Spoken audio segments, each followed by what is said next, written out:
வழக்கும் நானே மறுப்பும் நானே சுற்றுல இந்த பிள்ளைகள் ரொம்ப அழகாகவும் அற்புதமாகவும் பேசிக்கொண்டிருக்கிறார்கள். அந்த வரிசையில் அடுத்ததாக இந்த மேடையை அலங்கரிக்க இருக்கிற அந்த செந்தமிழ் செல்லம் தளிர்மதியன், வாங்க.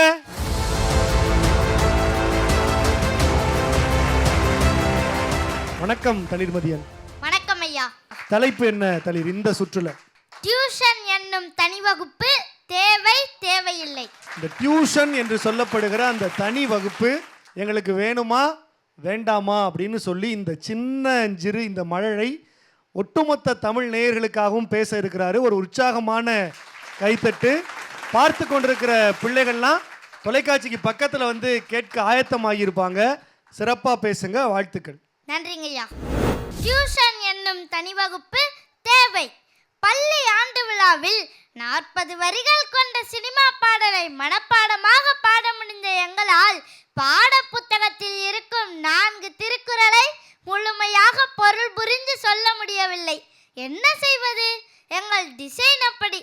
தாய்மொழியான தமிழ் பாடத்துக்கே இப்படி தள்ளாடினோம்னா அந்நிய மொழியான ஆங்கில பாடத்துக்கும் கண்ணில் கண்டாலே கிறுக்கு பிடிக்க வைக்கும் கணக்கு பாடத்துக்கும் அப்பப்ப அப்டேட் ஆகிற அறிவியல் புவியியல் பாடங்களுக்கும் நாங்கள் டியூஷன் என்னும் தனி வகுப்புக்கு போனாதானே பாஸ் ஆகவே முடியும். எங்கள் எல்லோருக்குமே நாங்கள் ஒரு மருத்துவராக, பொறியாளராக, நீதியை நிலைநாட்டும் வழக்கறிஞராக, மாவட்ட ஆட்சியர் போன்ற ஒரு சிறந்த நிர்வாக அதிகாரியாக மிளிர வேண்டும் என்ற கனவு இருக்கிறது. எங்கள் கனவுகள் நனவாக நாங்கள் ஒவ்வொரு வகுப்பிலும் ஏனோதானோ என்றில்லாமல் எல்லா பாடங்களையும் முழுமையாக தெளிவாக கற்க வேண்டிய தேவை இருக்கிறது தானே. எனவே நாங்கள் பள்ளியில் கற்றதை மீண்டும் பயிற்சி பெற எங்களுக்கு டியூஷன் கட்டாயம் தேவையல்லவா? என் போன்று தமிழ் வழியில் பயிலும், அதுவும் அரசு பள்ளியில் பயிலும் மாணவர்களின் பெற்றோர்கள் எல்லோரும் பெரிய படிப்பு படித்தவர்கள் இல்லை. பிறகு எப்படி நாங்கள் பள்ளியில் கற்றதை மீண்டும் பயிற்சி பெறுவது? அருமை சான்றோர்களே, நீங்கள் கல்லூரிகளில் படித்த பாடத்தை நாங்கள் இன்று பள்ளி புத்தகங்களில் படித்துக் கொண்டிருக்கிறோம். அவ்வளவு கடினமாக இருக்கின்றன எங்கள் பாடங்கள். பாடங்களின் கடினத்தன்மைக்கேற்ப எங்களுக்கு கூடுதல் பயிற்சிகளும் தேவைப்படும் தானே.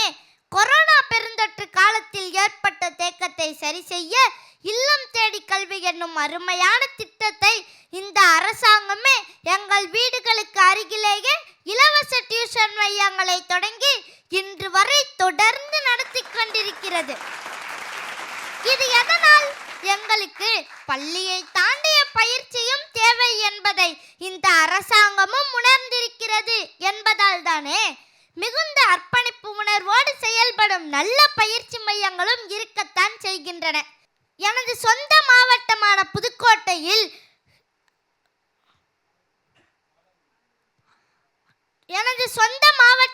புதுக்கோட்டையில் ஆலங்குடி என்னும் சிற்றூரில் ஒரு டியூஷன் சென்டர் இயங்கி வருகிறது.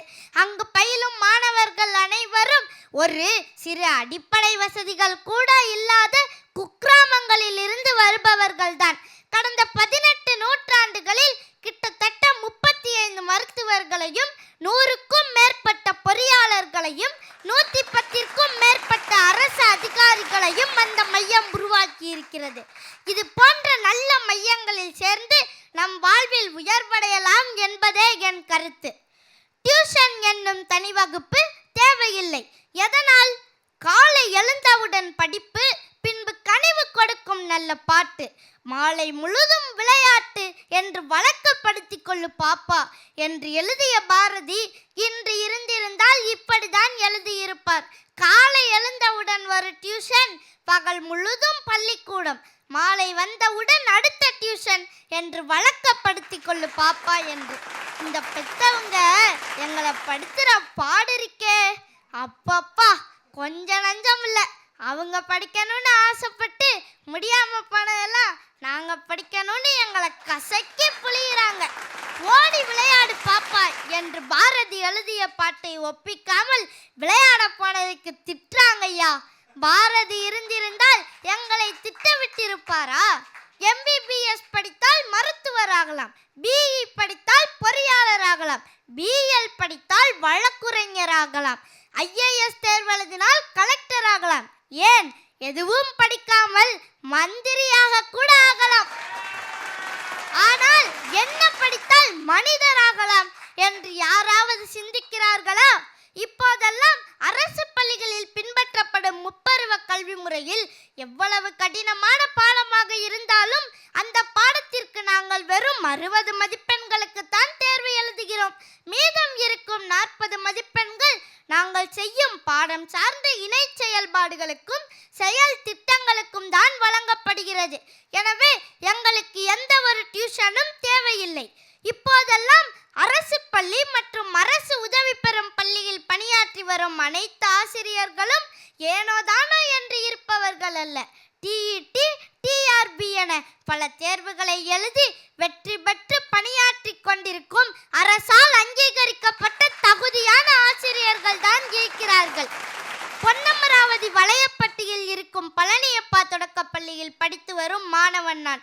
அனைத்து மாணவர்களையும் ஏற்றத்தாழ்வு பாராமல் எங்கள் திறனறிந்து ஊக்கப்படுத்தி உலக நடப்புகளை எல்லாம் பாடத்தோடு சேர்த்து நகைச்சுவையோடு கற்பிக்கும் எங்கள் பள்ளி ஆசிரியர்களைப் போல் எத்தனையோ தலை சிறந்த ஆசிரியர்களும் இருக்கத்தான் செய்கிறார்கள்.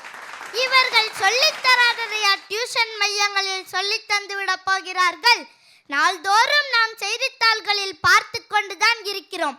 ஆண் பெண் என்று பாரபட்சமின்றி எல்லா குழந்தைகளும் நிறைய டியூஷன் மையங்களால் எத்தனையோ சீர்கேடுகளுக்கு ஆளாகிறார்கள். எனவே எங்களுக்கு எந்த ஒரு டியூஷனும் தேவையில்லை, பள்ளியில் கற்றதே போதும் என்று இறுதியாக சொல்கிறேன். நன்றி, வணக்கம்.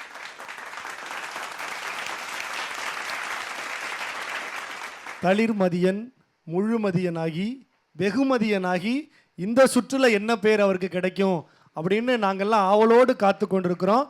சிறப்பாக பேசியிருக்கிற தளிர்மதியனுக்கு உற்சாகமான பாராட்டு, வாழ்த்து.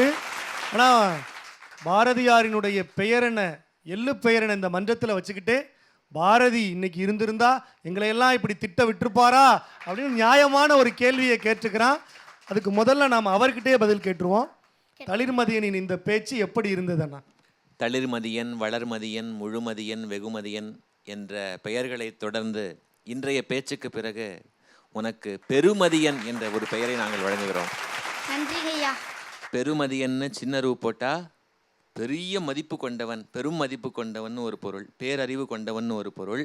பெரியரா போட்டது அப்படின்னா எவ்வளவு வேல்யூவான ஒரு பேச்சாளர் நீ இந்த அரங்கத்துக்கு, எவ்வளோ நல்ல வேல்யூஸ் இந்த அரங்கத்துக்கு நீ கொடுக்குற என்பது இன்னொரு பொருள்.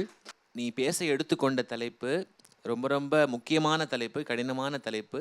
அந்த விதத்திலும் நான் பாராட்ட வேண்டும் என்று நினைக்கிறேன். உன்னை மட்டுமல்ல, எல்லா போட்டியாளர்களையும். ஏனென்றால் அவர்கள் எப்படி தலைப்பை தேர்ந்தெடுத்திருக்காங்க அப்படின்னா தங்களுடைய அந்த வாழ்க்கைக்கு ஏற்ற மாதிரி, தான் ஒரு மாணவன் என்பதனால, ஒரு பள்ளிக்கூட மாணவன் என்பதனால அதை ஒட்டினார் போல தான் எல்லா குழந்தைகளுமே தலைப்பை தேர்வு செஞ்சுருக்கீங்க. அவங்களுக்கு வாழ்த்துக்கள். இவ்வளவு கடினமான தலைப்பில், அதுவும் 6 நிமிடம் ஃபார் அகெயின்ஸ்ட் என்று 2 விதமாக பேசுவது, அவ்வளவு அடுக்கடுக்கான தகவல்களை நீ தந்து கொண்டே இருந்தாய். அதே போல தகவல்களாக மட்டுமே இல்லாமல் சில நல்ல கருத்துக்களையும் அவ்வப்போது தெளித்து விட்டு நீ உன்னுடைய பேச்சை ரொம்ப அழகாக நிறைவு செஞ்சிருந்த. ஒரு சில இடங்கள்ல இந்த ழகர உச்சரிப்பு மட்டும் பார்த்துக்கோ. தடுமாற்றம் ஒரே ஒரு இடத்துல தான் வந்தது, அதை ஏதோ சொல்லணும் அப்படிங்கிறதுக்காக நான் சொல்கிறேன். அதை அடுத்த முறை திருத்தி கொண்டு உச்சரிப்புகளையும் கொஞ்சம் சரி செய்து கொண்டிருந்தால் அடுத்த பெயர் என்னவென்று நான் யோசிப்பேன். அன்பு அண்ணனுக்கு நெஞ்சம் நிறைந்த நன்றிகள். அடுத்ததாக எங்கள் பாசத்திற்குரிய அண்ணன் மணிகண்டன் அவர்கள். எனக்கு தெரிந்து ஒரு 25 ஆண்டுகளுக்கு முன்பு வரை இந்த தனி வகுப்பு என்பது மிக மிக மிக மிக மிக குறைவு. ஊருக்கு 1ஓ 2ஓ இருந்தால் பெரிய அரிது. அதுவும் யார் போய் படிப்பாங்கன்னா தேர்வில் தோற்று போனவர்கள் அடுத்த ஆண்டுக்கு தன்னை ஆயத்தப்படுத்துவதற்காக அந்த தனித்தேர்வு மையங்களில் போய் படிப்பாங்க. இப்போ இது போய் படிக்கலைன்னா அவன் தோற்றுருவானோ அப்படின்னு ரெண்டுக்கும் நிறைய வித்தியாசம் இருக்குது. தோற்றவன் படித்து இடத்துக்கு போனது போய் இப்போ போகலைன்னா தோற்றுருவானோ அப்படிங்கிற ஒரு நிலைக்கு தள்ளப்பட்டிருக்கு சமூகம். இந்த நீதிமன்றம் வெறும் வழக்குகள் குறித்தும் சமூக அவலம் குறித்தும் மட்டுமே சிந்திக்கின்ற நீதிமன்றம் அல்ல, வழக்கறிஞருடைய வாழ்வு குறித்தும் சிந்திக்கக்கூடிய நீதிமன்றம் என்பதால் இந்த வழக்கறிஞருடைய பெற்றோருக்கு ஒரு வேண்டுகோளை வைக்கின்றோம். அடுத்த முறை இந்த நீதிமன்றத்திற்கு வழக்கறிஞர் வருகின்ற போது உடல் எடை கூடவில்லை என்றால் அந்த பெற்றோர்கள் மீது நீதிமன்றமே தானாக வந்து வழக்கை முன்மொழியும் என்பதை தெரிவித்துக் கொள்கின்றோம். ஒருவேளை அவர்கள் உடல் எடை தனி வகுப்புக்கு செல்ல சொல்லி வலியுறுத்தி குறைகிறதோ என்கின்ற ஐயமும் எனக்கு ஏற்படுகிறது என்பதால் இந்த நீதிமன்றம் வழக்கறிஞரையே தனியாக விசாரிக்க வேண்டிய சூழ்நிலை வந்துவிடுமோ என்று என் கண்களில் கண்ணீர் வருகிறது. பல வழக்குகளை, விசித்திர வழக்குகளை பார்த்த இந்த நீதிமன்றம் இப்படி வழக்கறிஞருக்காக கண்ணீர் வடித்த முதல் நீதிமன்றமாக இது இருக்கிறது. ஒரு மனம் நிறைந்த பாராட்டு பிள்ளைக்கு வாழ்த்து. அண்ணனுக்கு நன்றி. நீதிபதிகளே அவ்வப்போது வழக்கறிஞர்களாக மாறும் ஒரு விந்தையான நீதிமன்றமும் இந்த நீதிமன்றம் தான். நீ தனி வகுப்பு தேவையா தேவையில்லையா என்று பேசினாய். எனக்கு என்ன தோன்றுது அப்படின்னா, இந்த உன்னுடைய பேச்சுக்கு பிறகு ஒரு மேடை ஏறி பேசணும் என்றால் எப்படி பேச வேண்டும் என்று பல பேர் தளிர் மதினிடம் வந்து தனி வகுப்புக்கு வருவார்கள் என்று தோன்றுகிறது. ரொம்ப அழகா, ரொம்ப அற்புதமாக உன்னை வாழ்த்தி பேசியிருக்கிற 2 நடுவர்களுக்கும் ஒரு உற்சாகமான பாராட்டு, கைத்தட்டல்களால் நன்றிகள். இந்த சுற்றுக்கு நல்ல பொருத்தமான செய்திகளை வழங்கி இருக்கிற ஒரு பெருமதிப்புமிக்க ஒரு போட்டியாளராக உயர்ந்திருக்கிறார். அடுத்த சுற்றுகளில் இன்னும் அதிகமான செய்திகளோடு சிறப்பான உரையோடு வர வாஞ்சையோடு வாழ்த்துகிறோம். வாழ்த்துக்கள். நன்றிங்கய்யா. நன்றி. வழக்காடு மன்றத்துக்கு கூட 3 பேர் தேவைப்பட்டாங்க. ஆனால் அதையும் சுருங்க சொல்லி விளங்க வைக்கிறதான எங்கள் தமிழ் அப்படின்னு ரொம்ப அழகாக ஒரே செந்தமிழ் செல்வமே வழக்கையும் முன் வச்சு அதை மறுக்கிற ஒரு ஆற்றல் மிகுந்த ஒரு போட்டியாளராக எங்கள் போட்டியாளர் இருக்கிறாங்க அப்படிங்கிறதுல உள்ளபடியே மகிழ்ச்சியாக இருக்குது. அடுத்ததாக அந்த ஆற்றல் மிக்க உரையை வழங்குவதற்காக வருகிற செந்தமிழ் செல்லம் அபிநயா, வாங்க.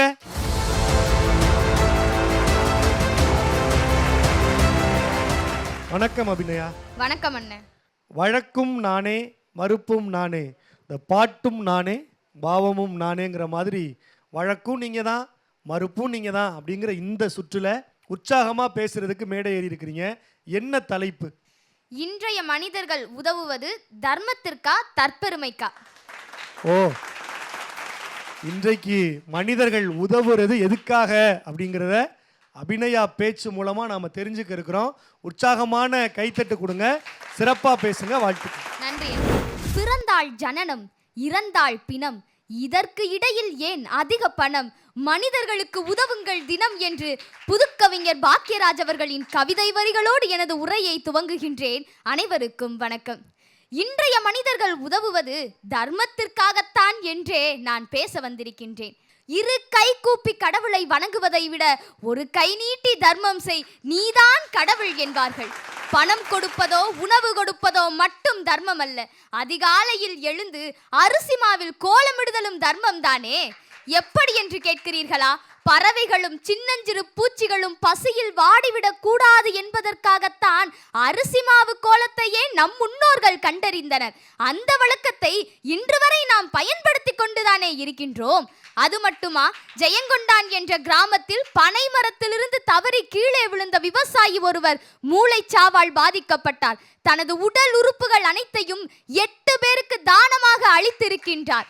மறைந்தாலும் கூட பலரில் மலர்பவராகத்தானே அவர் இங்கு வாழ்ந்து கொண்டிருக்கிறார்.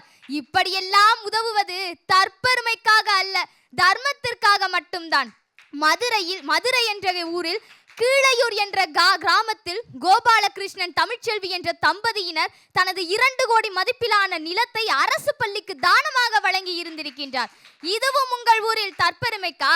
வாயிருக்கிறது என்பதற்காக எதை வேண்டுமானாலும் பேசலாம் என்று நினைத்து விடாதீர்கள். இன்று உதவுவதை எல்லாம் புகைப்படம் எடுத்து முகநூலில் பதிவு செய்வது எதற்காக? அதனை பார்த்தாலாவது இருப்பவர்கள் இல்லாதவர்களுக்கு உதவ வேண்டும் என்ற ஒரே நல் எண்ணத்தில் தானே. இன்றைய மனிதர்கள் பதிவிட்டதை எத்தனை பேர் விரும்பி இருக்கின்றனர் என்றெல்லாம் பார்க்க மாட்டார்கள். அதை முன்னுதாரணமாக வைத்து எத்தனை பேர் உதவி இருக்கின்றனர் என்றே பார்ப்பார்கள். உணவு இல்லாமல் பசியில் வாடுவோருக்கு வள்ளலார் போன்று உணவளிப்பவர்கள்தான் இன்றைய மனிதர்களின் உன்னத குணமாகவே இருந்து வருகின்றது. இன்று தன் பெற்றோரையும் தாண்டி எத்தனையோ முதியவர்களுக்கு முடி திருத்தம் செய்து ஆடை மாற்றிவிட்டு அழகாய் மாற்றிய இளைஞர்களை பார்க்கும் போதெல்லாம் அடடடடடடா, இன்று நம் இந்திய சமுதாயம் வல்லரசாகிவிடும் என்ற எண்ணம் தானே எனக்கு தோன்றி வருகிறது. அது மட்டுமா, அடுத்த தலைமுறைக்கு தர்ம உணர்வை வளர்க்க வேண்டும் என்பதற்காக சிறு பிள்ளைகள் கைகளில் கொடுத்து உதவ சொல்கிறோமே, இதுவே தர்மத்திற்கு சிறந்த எடுத்துக்காட்டு தானே.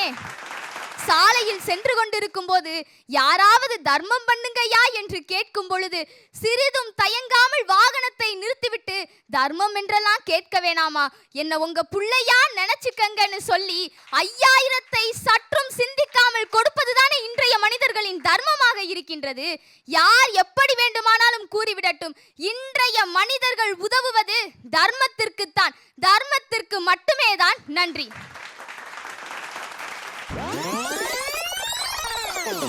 வலதுகை செய்கிறது தானம், இடதுகை செய்கிறது விளம்பரம் என்பதற்கேற்ப இன்றைய மனிதர்கள் உதவுவது தற்பெருமைக்காகத்தான் என்று பேச வந்திருக்கின்றேன். சற்று நேரத்துக்கு முன்புதானே தர்மத்தை பற்றி பேசினீர்கள் என்று கேட்டார். நானே அம்பி நானே அந்நியன் என்பதுதான் பதில்.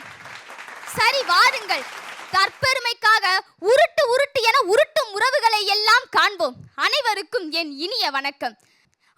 என்னது, தமிழ்நாட்டில் அரிசி மாவில் கோலமிடுகிறீர்களா? மிகவும் ஆச்சரியமான செய்தியாக இருக்கிறதே.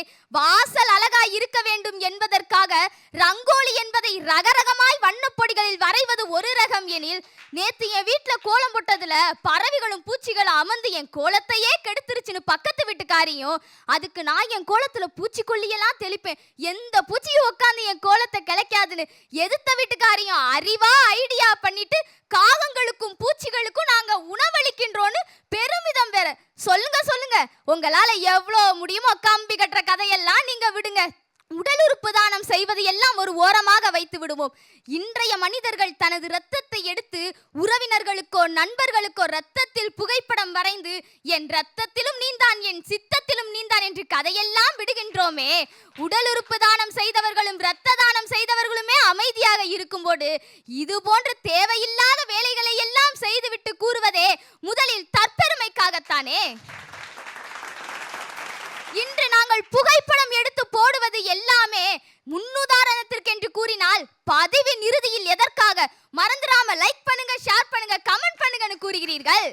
நன்றி மறப்பது நன்றன்று, நன்றல்லது அன்றே மறப்பது நன்று என்று வாக்கின் வேந்தன் வள்ளுவன் கூறியது எதற்காக? ஒருவன் செய்த நன்றியை மறந்துவிடக் கூடாது என்பதற்காக தவிர அதை பதிவிட்டு தன் பெருமையை காட்ட வேண்டும் என்பதற்காக அல்ல.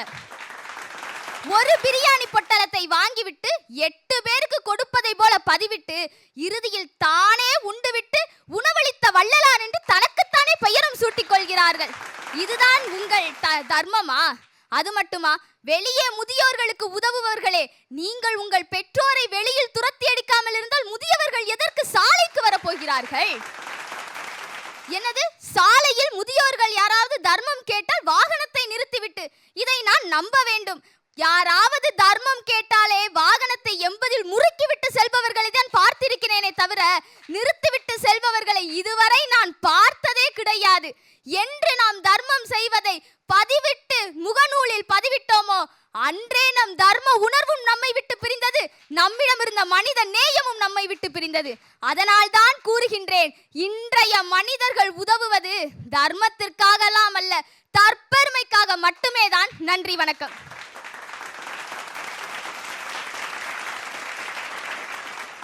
அபிநயாவுக்கு ஒரு உற்சாகமான கைத்தடல் கொடுங்க. இன்றைக்கு நடைமுறையில் நாமெல்லாம் பேசி விவாதிக்கிற ஒரு தலைப்பையே இந்த விவாத மன்றத்துக்கு கொண்டு வந்திருக்கிறாங்க. நீங்களே பேசி அதை நீங்களே மறுக்கிறத கேட்பதற்கு ரொம்ப அழகாக இருக்குது. எப்படி பேசுனீங்க அப்படிங்கிறத முதல்ல எங்கள் பாசத்திற்குரிய அன்பு அண்ணன் சொல்லின் செல்வர் மணிகண்டன் அவர்கள்ட்ட தான் கேட்கணும். ஆனால் எப்படி இருந்தது? இல்லை, 2 யுத்தி, ஃபார் அண்ட் எகெயின்ஸ்ட். வழக்கும் நானே ஒரு செய்தி சொன்னாங்க, மறுப்பும் நானே. அந்த சொன்ன செய்திக்கே மறுப்பு சொன்னாங்கல்ல, அதுக்கு பாராட்டு. முதல்ல ஈகை கொடையை பற்றி சொல்லும்போது, இந்த கோலமாவு அது சங்கரா தொலைக்காட்சியில் சொல்ல வேண்டிய செய்தி என்ன, காஞ்சி மகா பெரிய சுவாமிகள் தெய்வத்தின் குரலில் சொல்கிறாரு, ஏன்னா எறும்பு சாப்பிட்றதுக்கு வேறு எந்த உதவி செய்யாட்டி நீங்கள் அரிசி மாவில் கோலப்படி மாவில் கோலம் போடுங்க அப்படிங்கிறத அதை நல்லா சொன்னீங்க. அதே மாதிரி விளம்பரம், நல்லா பிரமாதமாக சொல்லிட்டா. இன்றைக்கி எப்படி ஒரு விளம்பர யுத்தி, பிரியாணி வாங்கி 8 பேருக்கு கொடுத்து வள்ளலார்னு பேர் போட்டுக்கிறான்னு அவன் வெஜிடபிள் பிரியாணியாக காமிச்சிருக்கட்டும்னு நான் வேண்டிக்கிறேன். அதுவே பயமாக இருக்குது. ஏன்னா ரொம்ப இன்றைக்கி வந்து எதெல்லாம் அறமற்ற செயல்களோ அதை ரொம்ப செய்கிறோம் அப்படின்னு சொல்ல வேண்டிய நேரத்தில் பனைமரத்துலேருந்து விழுந்த மூளைச்சாவு ஏற்பட்டால் கூட உடல் உறுப்பு தானம், நல்ல விஷயங்களை ஃபார் அண்ட் எகெயின்ஸ்டில் ரொம்ப பிரமாதமாக பேசின. ஷபாஷ், பாராட்டு. அண்ணனுக்கு அன்பு நன்றி. தொடர்ந்து எங்கள் பாசத்திற்குரிய கவிஞர் அன்பு அண்ணன் நிரஞ்சன் பாரதி அவர்கள். அபிநயா, உன்கிட்ட வந்து எனக்கு ரொம்ப பிடித்தது அந்த தெளிவான உச்சரிப்பையும் தாண்டி அந்த முழு நம்பிக்கையோட நீ அதை சொல்லும் விதம். அது வந்து உனக்கு ஒரு மிகப்பெரிய பலம். ஏன்னா உன்னுடைய அந்த குரல் வளமும் கூட உன்னுடைய அந்த பேசணும் அப்படிங்கிற அந்த ஆசைக்கும் மாற்றலுக்கும் துணை நிற்கிறது. அதை வந்து நீ உன்னுடைய பலமாக எல்லா இடங்களிலும் பயன்படுத்தி சீக்கிரமாக முன்னேற வேண்டும் என்பது என்னுடைய ஆசையும் வாழ்த்தும். சின்ன சின்ன தயக்கங்கள் ஒரு இடத்துல இருந்தது. ஆனால் என்ன பாராட்டுக்குரியது அப்படின்னா அந்த தயக்கங்கள் தவிர்க்கப்படணும். ஆனால் அந்த தயக்கம் வந்தாலும் இயக்கம் வந்து தடைப்படலை. நீ தொடர்ந்து பேசிக்கிட்டே தான் இருந்த, நீ பயப்படலை, ஒரு மாதிரி பின்வாங்கலை, தொடர்ந்து முன்னாடி போயிட்டே இருந்த. அது ரொம்ப பாராட்டுக்குரியது. ஒரு தேவையான தலைப்பு. இன்றைக்கி நாம் செய்கின்றது எல்லாமே தர்மத்துக்கா தற்பெருமைக்கா என்பது நல்லா பேசினேன். ஆனால் எனக்கு என்ன ஒரு சின்ன சந்தேகம் வந்தது, அல்லது என்ன ஒரு சஜஷன் நான் கொடுப்பேன் அப்படின்னா, தர்மத்துக்கு தான் அப்படின்னு சொல்லும்போது அது ஸ்ட்ரெயிட் ஃபார்வர்டாக எங்களுக்கு எல்லாமே புரிஞ்சுது நீ என்ன சொல்ல வர அப்படின்னு. ஆனால் தற்பெருமைக்கு என்று பேசும்போது நீ எப்படி கேட்குறவங்களை நம்ப வைக்கணும், அதுதான் உன் திறமை. நீ எப்படி நம்ப வைக்கணும்னா தற்பெருமை கூட நற்பெருமை தானோ அப்படிங்கிற மாதிரி நீ நம்ப வைக்கணும் அவங்கள. ஆனால் உன்னுடைய பேச்சை கொஞ்சம் எப்படி இருந்ததுன்னா தற்பெருமை கூட தவறுதாங்கிற மாதிரி ஸ்லைட்லி கொஞ்சம் சாஞ்ச மாதிரி எனக்கு பட்டது. ஆங்கிலத்தில் வந்து பிளாக் அண்ட் டேக்கிள் அப்படின்னு இதை சொல்லுவாங்க. ஒரே விஷயத்த ஆதரித்து பேசணும், அடுத்த கணமே அதை வந்து மறுத்து அதுவே தப்புன்னு நீ பேசணும்.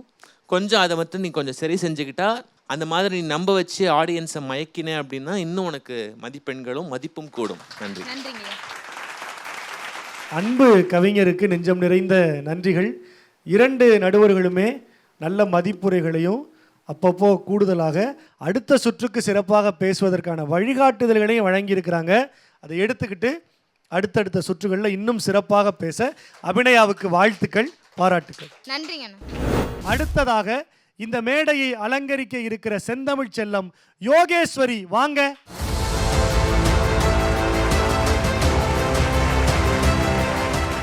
வணக்கம் யோகேஸ்வரி. வணக்கம் அண்ணா. ஒவ்வொரு சுற்று முடிவுலையும் ஒரு பெட்டியை இந்த பொண்ணு வாங்கிட்டு போகுதுனே, நிறைய பெட்டிகள் வாங்கிட்டு போயிருக்கு. அற்புதமான போட்டியாளர். சிறப்பு பரிசு பெட்டியை சொன்னேம்மா. நல்ல அழகாக பேசி நம்முடைய அன்பு அண்ணன் நிரஞ்சன் பாரதி சொல்வது போல ஒவ்வொரு சுற்றுக்கும் தன்னுடைய நிலையை உயர்த்தி கொண்டே வருகிற நம்பிக்கையான போட்டியாளர் யோகேஸ்வரி. இந்த சுற்றுல முதல்ல களமிறங்கி இருக்கிறீங்க, அதுக்கு முதல்ல வாழ்த்துக்கள். நன்றி அண்ணா. வழக்கும் நானே மறுப்பும் நானே, தயாராயிட்டீங்களா? என்ன தலைப்பு? அரசாங்கத்தில் சம்பளம் வாங்குகிறவர்கள் தங்கள் பிள்ளைகளை தனியார் பள்ளிகளில் சேர்ப்பது சரியா தவறா? ஓ, இந்த தலைப்பை கேட்ட உடனேயே எல்லாருக்கும் இந்த தலைப்பு இது நம்மளும் யோசித்த விஷயமாச்சே அப்படிங்கிற ஒரு சின்ன ஒரு உணர்ச்சியை தூண்டுகிற மாதிரியான தலைப்பு.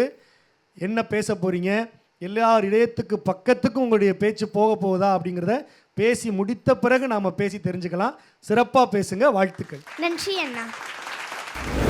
அனைவருக்கும் வணக்கம். அரசாங்கத்தில் சம்பளம் வாங்குகிறவர்கள் தங்கள் பிள்ளைகளை தனியார் பள்ளிகளில் சேர்ப்பது சரியே.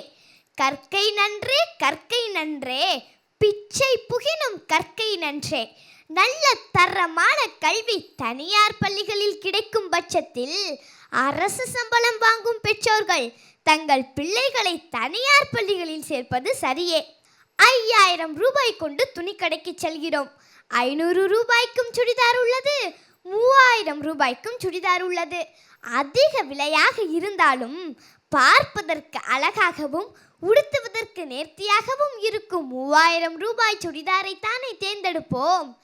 அதை தேர்ந்தெடுப்பதினால் பட்ஜெட்டிலும் துண்டு விழவில்லை என்பதையும் கவனிக்க வேண்டும். பயன்படுத்திவிட்டு தூக்கி எறியும் பொருட்களையே நாம் விரும்பியவாறு விரும்பிய கடைகளில் வாங்கும்போது நம் வாழ்வையே ஒரு படி உயர்த்தும் கல்வி செல்வத்தை தனியார் பள்ளிகளில் இருந்து அரசு சம்பளம் பெறுவோரின் குழந்தைகள் பெற்றுக்கொள்வதில் என்ன தவறு இருக்கிறது? இன்று அரசு பணியில் இருக்கும் பெரும்பாலானோர் அன்று தனியார் பள்ளிகளில் படிக்கவில்லைதான். அன்று இவ்வளவு போட்டிகள் இல்லை, வசதிகள் இல்லை, வாய்ப்புகளும் இல்லை. தரவரிசையில் 0.25 கட் ஆஃப் மதிப்பெண் வித்தியாசத்தில் படிப்பதற்கான சீட்டை இழந்து நிற்கவில்லை. பந்தயத்தில் முன்னால் ஓடும் குதிரைக்குத்தானே மவுஸ் அதிகம். தங்கள் பிள்ளைகளை முன்னால் ஓட வைக்க முயற்சி எடுக்கும் தனியார் பள்ளிகளில் சேர்த்து பயிற்சி எடுப்பதில் என்ன தவறு இருக்கிறது? தனியார் பள்ளிகளில் தரமான கல்வி உள்ளது. பள்ளி சூழல் ஏதோ சுற்றுலா தலம் போல காட்சியளிக்கிறது. வகுப்பறைகள் திரையரங்குகள் போல இருக்கின்றன. நுனிநாக்கில் பேசும் ஆங்கிலம் பெற்றோர்களை வசீகரிக்கிறது. கலை, விளையாட்டு என அனைத்திலும் பயிற்சி கொடுத்து வெளிநாடுகளில் சென்று வேலை பார்க்க அளவிற்கு தகுதி உடையவர்களாக மாற்றும் தனியார் பள்ளிகளை அனைத்து பெற்றோர்களும் நாடி செல்லும் போது அரசு சம்பளம் வாங்கும் பெற்றோர் மட்டும் விதிவிலக்கா என்ன?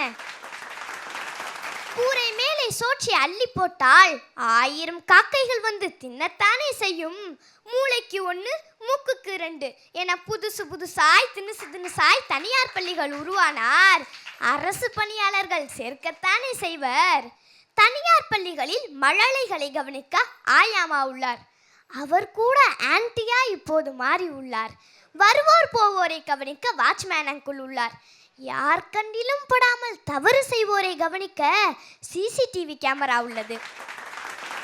இத்தனை பாதுகாப்புள்ள தனியார் பள்ளிகளில் சேர்ப்பது எப்படி தவறாகும்? கல்வி உரிமை அனைவருக்குமான உரிமை. அதை எந்த பள்ளியில் படிக்க வைக்கலாம் என்பதை தேர்ந்தெடுக்கும் உரிமை பெற்றோருக்கும் உண்டு. அரசு சம்பளம் வாங்கினாலும் தனியார் சம்பளம் வாங்கினாலும் பெற்றோர் தானே. நியாய விலை கடையில் கிடைக்கும் பொருட்களை வாங்கலாம், வாங்காமலும் இருக்கலாம். அது அவரவர் விருப்பம். அதுபோலத்தான் இதுவும். அரசு சம்பளம் வாங்கும் அனைத்து பெற்றோர்களும் வசதி மிக்கவர்கள் அல்ல. எனினும் சிறுக சேர்த்து வீண் செலவை குறைத்து தங்கள் பிள்ளைகளின் எதிர்காலத்தை கருத்தில் கொண்டு தனியார் பள்ளிகளில் சேர்த்து படிக்க வைக்கும் அவர்களது மனநிலையை எப்படி குறை சொல்ல முடியும்? உன் நண்பனை பற்றி சொல், உன்னை பற்றி சொல்கிறேன் என்பது பழமொழி. உன் பள்ளியை பற்றி சொல், உன்னை பற்றி சொல்கிறேன் என்பது புதுமொழி. அப்படி இருக்க தனியார் பள்ளியில் சேர்ப்பது எப்படி தவறாகும்? ஒருமையில் தான் கற்ற கல்வி ஒருவருக்கு எழுமையும் ஏமாப்புடைத்து 7 தலைமுறைக்கும் பாதுகாப்பு தரக்கூடிய கல்வியை தேடி தனியார் பள்ளிகளில் படிக்க வைக்கும் அரசு சம்பளம் வாங்கும் பெற்றோர்களின் மனப்பான்கு சரியானதே.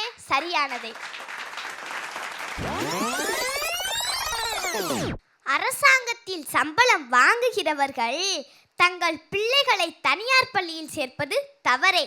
கல்வி வெள்ளத்தால் அழியாது, வெந்தழலால் வேகாது, வேந்தராலும் கொள்ளத்தான் முடியாது.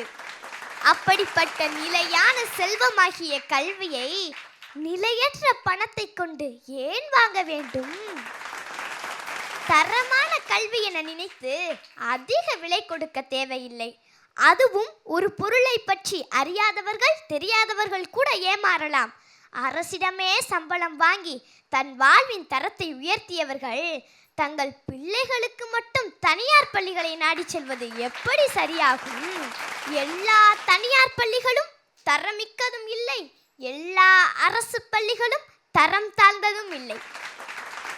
தகுதி வாய்ந்த தரமான ஆசிரியர்கள் அனைத்து தனியார் பள்ளிகளிலும் உள்ளனர் என்பதை அறுதியிட்டு கூற முடியாது. வெறும் மதிப்பெண்ணை வைத்து பள்ளியின் தரத்தை உயர்த்தி சொல்லவும் முடியாது. அறுசுவைகளில் தாய்ப்பாலின் சுவையை தரம் பிடிக்க முடியாது. அதுபோலத்தான் அரசு பள்ளியும் அதன் சுவையை சுவைத்து பார்த்தால் மட்டுமே உணர முடியும். எல்லா சூழலிலும் வளர குழந்தைகளுக்கு கற்றுக் கொடுக்க வேண்டும். பணம் இன்று இருக்கும், நாளை இருக்காது. ஏசி அறையில் வாழ்ந்து பழக்குவதை விட ஜன்னலே இல்லாத சூழலிலும் வாழ கற்றுக் கொடுப்பதுதான் பெற்றோரின் சரியான கடமை. அதை உங்களால் செய்ய முடியவில்லை என்றால் அரசு பள்ளியில் கொண்டு வந்து விட்டு பாருங்கள், அது அனைத்தையும் கற்றுக் கொடுக்கும். மனிதனை மாமனிதனாக்கும் கல்வியை காசுக்கு விற்கும் கூட்டத்தை தட்டி கேட்காமல் விலக்கி கிடக்கிறது என்று விஷம் வாங்கி உண்டு இறுதியில் மாண்டு போகும் தன்மையை எப்படி சரி என்று கூற முடியும்? 4 எழுத்து படித்து அரசு வேலை பார்த்து தன்னுடன் சேர்த்து சமூகத்தையும் உயர்த்துவார்கள் என்ற சாமானியர்களின் எண்ணங்களை எல்லாம் புதைக்குழிக்குள் தள்ளிவிட்டு தனியார் பள்ளிகளில் தஞ்சம் புகுந்து விட்டால் இன்னும் சில வருடங்களில் அனைத்தும் தனியார் வசம் இருக்கும். வசதி இல்லாதவர்கள் கல்வி செல்வத்தை இழந்து நிற்க வேண்டிய சூழலும் உண்டாகும். ஆங்கிலத்தில் பேசினால் முன்னேறிவிடலாம் என்றால் அமெரிக்காவில் அனைவரும் ஆங்கிலத்தில் தானே பேசுகின்றனர். ஆங்கிலத்தில் பிச்சை எடுக்கும் பிச்சைக்காரர்களும் இருக்கத்தானே செய்கின்றனர். கல்வி உரிமை அனைவருக்குமான உரிமை. அதை இருக்கிறவர்கள் இல்லாதவர்கள் அனைவரும் ஒன்று சேர்ந்து ஒரே இடத்தில் பெற்றால் தனியார் பள்ளி சூழலை விட இன்னும் அதிவேகமாய் அரசு பள்ளி சூழலும் மாறும்.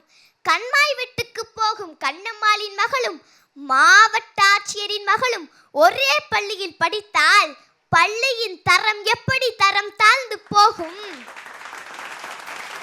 சுய ஒழுக்கத்தையும் தற்காப்பு கலையையும் சிறு வயது முதல் குழந்தைகளுக்கு கற்றுக் கொடுத்து விட்டால் போதும். இதற்காக தனியார் பள்ளிகளில் சேர்க்க வேண்டும் என்ற அவசியமில்லை. அரியலூர் அனிதா, திருப்பூர் நித்யஸ்ரீ, சென்னை ஏஞ்சலின் கருதி போன்ற மாணவர்களின் தற்கொலை பட்டிகள் நீண்டு கொண்டே செல்கின்றன. குழந்தைகளை பந்தய குதிரைகளாக வளர்க்காமல் குழந்தைகளாக வளருங்கள். கலைக்கு கலை திருவிழா, பல்வகை திறனுக்கு மன்ற போட்டிகள், வீர கலைக்கு கராத்தே, மனதை அடக்க யோகா, ஆண்டு விழா, விளையாட்டு விழா என அரசு பள்ளிகளும் மாணவர்களின் பல்வகை திறன்களுக்கு தீனி போட்டுக்கொண்டேதான் இருக்கின்றன. அரசு பேருந்தா வேண்டாம், அரசு மருத்துவமனையா வேண்டாம், அரசு பள்ளியா வேண்டவே வேண்டாம் என்ற மனநிலையோடு இருக்கும் பெற்றோர்களே, உங்கள் பிள்ளைகளை தனியார் பள்ளிகளில் சேர்ப்பது தவறு தவறு தவறு என்று கூறி விடைபெறுகிறேன். நன்றி, வணக்கம். யோகேஸ்வரிக்கு ஒரு உற்சாகமான கைத்தட்டல் கொடுங்க. நன்றி அண்ணா. அற்புதமாக இந்த களத்தை கையாண்டு சிறப்பாக பேசி முடிச்சிருக்கிறீங்க. எப்படி பேசுனீங்க அப்படிங்கிறத நடுவர்கள் கிட்ட கேட்கலாமா? கேட்கலாம். முதல்ல எங்கள் பாசத்திற்குரிய கவிஞர் அன்பு அண்ணன் நிரஞ்சன் பாரதி அவர்கள். ரொம்ப சிறப்பாக இந்த தலைப்பை கையாண்ட அப்படின்னு சொல்லலாம். அந்த ஒரு 6 நிமிடத்திற்குள்ள அவ்வளவு எளிதில்லை. 3 நிமிடம் ஆதரவாக பேசுவது, அடுத்த 3 நிமிடம் எதிராக பேசுவது என்பது. கருத்துக்களும் நேர்த்தியாக இருந்தது. சில இடங்களில் அந்த ரகர உச்சரிப்பு கொஞ்சம் நீ மேம்படுத்திக்கலாம். உனக்கு வருது ஒழுங்கா, ஆனால் நீ அதை கவனிக்க மாட்டேங்கிற. ஒரு சில இடங்களில் கரெக்டாக உச்சரிக்கிற, ஒரு சில இடங்களில் விட்டுடுற. அதை பார்த்துக்கோ. இந்த முறை ரொம்ப சுற்றுகள் கழித்து கொஞ்சம் தடுமாற்றம் இருந்தது, ஒரு 4-5 முறை. ஆனாலும் நீ அதை சமாளித்து முன்னாடி போயிட்ட. அதுதான் ரொம்ப பெரிய விஷயம். அதையும் நீ விட்டுவிடக்கூடாது. பயப்பட வேண்டாம். நீ பயத்தை என்றைக்கோ ஜெயிச்சிட்ட. அதனால் பயப்படாமல் இதே போல் அந்த மலர்ந்த முகத்தோட, ஒரு கம்பீரமான உடல் மொழியோட, இன்னும் கருத்து சரிவோட உன்னுடைய பேச்சு தொடர்ந்து அமைக்கிற மாதிரி நீ பார்த்துக்கணும். சரியா? வாழ்த்துக்கள். நன்றி ஐயா. அண்ணனுக்கு நன்றி. ஒரு நல்ல மதிப்புரையை வழங்கி இருக்கிறார். தொடர்ந்து எங்கள் அன்பு அண்ணன் மணிகண்டன் அவர்கள். ஒரு குழந்தை 6 நிமிடம் பேசுவது என்பதே அரிய செயல். அதற்கு வாழ்த்து. நீங்கள் இது வரைக்கும் சில சுற்றில் 3 நிமிஷம் 2 நிமிஷம் இப்படி பேசியிருக்கலாம். இப்போ உங்களுக்கு சக்தி கொஞ்சம் கூடுதலாக சக்தி கொடுங்கிறது கொஞ்சம் இடையில ஒரு மௌனம் சாதிச்சிங்க. அதெல்லாம் போகிற போக்கில் தூசி மாதிரி தட்டி விட்டுட்டே போயிடலாம். அதை சரி பண்ணிக்கங்க. நல்லா பேசுனீங்க, சரியாக பேசினீங்க. இன்னும் அந்த உச்சரிப்பு இதெல்லாம் சரி பண்ணிக்கிட்டிங்கன்னா எதிர்காலத்தின் இன்னொரு வழக்காடு மன்றத்தின் புதிய வழக்கறிஞரை இந்த தமிழ் சமூகத்துக்கு தந்த பெருமை சங்கராவையே சாரும். நன்றி. நன்றி ஐயா. எனக்கு நன்றி. ஒரு அழகான வழக்கை முன் வச்சு அதை அவங்களே மறுத்து ஒரு புதுமையான முயற்சியில் தன்னை ஈடுபடுத்தி கொண்டிருக்கிறார்கள். இந்த பிள்ளைகளுக்கு இந்த வயதிலேயே அதை அற்புதமாக ஒரு சுற்றின் வாயிலாக சொல்லி கொடுத்திருக்கிற சங்கரா தொலைக்காட்சிக்கு ஒரு உற்சாகமான கைத்தட்டல்களால் எங்கள் நன்றிகளை சொல்லி 2 நடுவர்கள்கிட்டையும் நல்ல கருத்து மதிப்புரையை வாங்கியாச்சு. அப்போ உங்களுடைய நண்பர்கள் மற்ற போட்டியாளர்கள் எப்படி பேசுகிறாங்க அப்படிங்கிறத பார்த்துட்டு நிறைவில் என்ன நடக்குது அப்படிங்கிறத தெரிஞ்சுக்கலாம். வாழ்த்துக்கள் யோகேஸ்வரி. நன்றி அண்ணா. வழக்கும் நானே மறுப்பும் நானே அப்படிங்கிற இந்த சுற்றில் ஒரு போட்டியாளரே வழக்கை முன்வச்சு அந்த போட்டியாளரே அந்த வழக்கை மறுக்கிற வினோதம், விசித்திரம் இந்த மன்றத்தில் தொடர்ந்து நடக்குது. இப்படி ஒரு வழக்கா, அதுக்கு இப்படி ஒரு மறுப்பா அப்படின்னு நடுவர்கள் ஆச்சரியப்பட்டு கருத்துக்களை முன்வைக்கிற இந்த வேளையில் இன்னும் வித்தியாசமான வழக்கு, இதுவரைக்கும் நீதிமன்றங்கள் சந்திக்காத வழக்குகள் காத்துக்கிட்டு இருக்கு. அந்த வழக்குகளையும் அதற்கான மறுப்பையும் நல்ல தமிழையும் நீங்கள் தொடர்ந்து கேட்க எங்களோடு நாளைக்கும் இதே நேரத்தில் இணைய வேண்டியிருக்கும். உங்கள் நேரத்தை குறித்து வைத்துக் கொள்ளுங்கள். நாளை மீண்டும் இதே நேரத்தில் உங்களை சந்திக்கும் வரை உங்களிடமிருந்து நாங்கள் அமுத தமிழோடு இனிதே விடைபெறுகிறோம். இது ஸ்ரீ சங்கரா தொலைக்காட்சி பெருமையோடு வழங்குகிற தமிழங்கள் உயிர்மை சுட்டிகள். இது செந்தமிழ் செல்லத்திற்கான பிரம்மாண்ட தேடல்.